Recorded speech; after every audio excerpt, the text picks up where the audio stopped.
Young Americans are becoming more politically active than ever, but President Biden is ready to silence their voices by signing a ban on TikTok a few weeks ago. You know, the irony to me is the people advising Biden they're saying, go to TikTok. He's all over TikTok. It might be the only place that he has a way to connect to the certain generation. By the way, which I think is remarkable. I just can't even get my arms around this. Biden is loading up on TikTok, and Carville is out there saying the people he's trying to appeal to are stupid and lazy and won't go to the polls, right?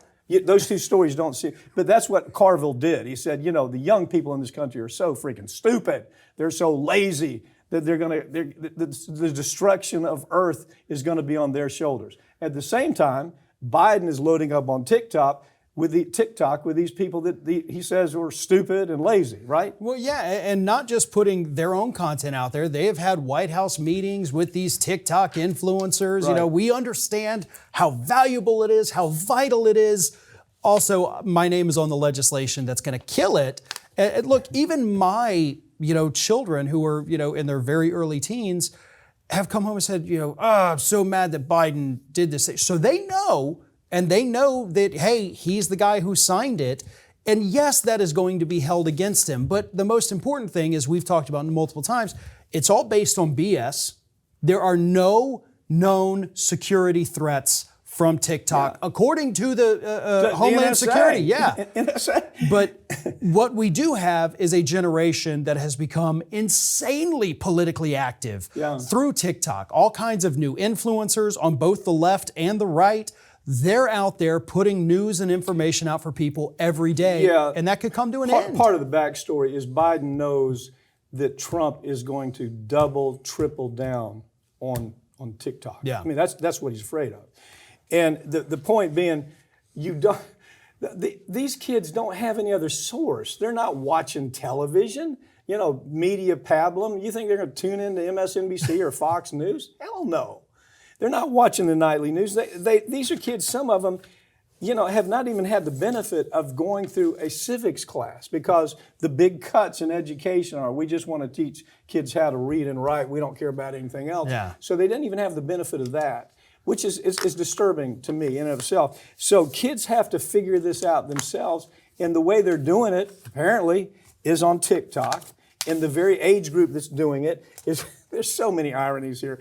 The very age group that's doing it is the very age group that the big mouth, the loudest voice for the Democrats, James Carville, is saying they're remarkably stupid. They're remarkably lazy. You aren't even going to show up for the election, and you're going to destroy this country.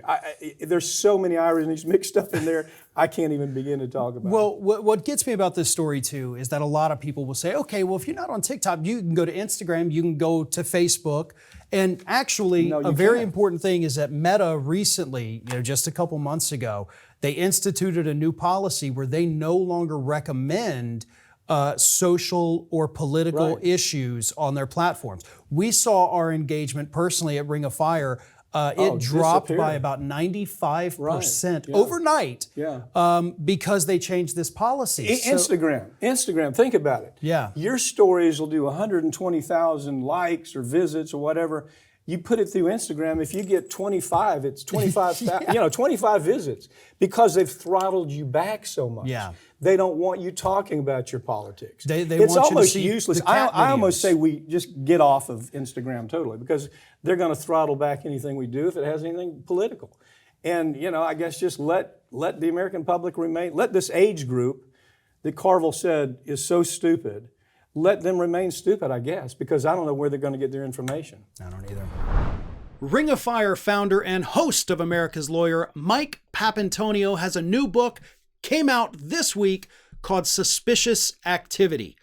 Like his other books before it, this book actually deals with real legal cases that Mike Papantonio has handled, but in a fictionalized way. The book follows the character of Nick Dichotomous that Papantonio first introduced in his book Law and Disorder, and it carries on the story that began in Law and Disorder through Law and Vengeance, Law and Addiction, Inhuman Trafficking, and now Suspicious Activity. This book in particular deals with the financial institutions that have helped launder money for terrorist organizations, which of course is a topic we have covered extensively here on Ring of Fire. So, if you're a follower of Mike Papantonio's books, or if this is your first one, you can get your copy of Suspicious Activity now. Just go to MikePapantonio.com and place your order. And if you haven't already, check out Mike's other books, also available on MikePapantonio.com.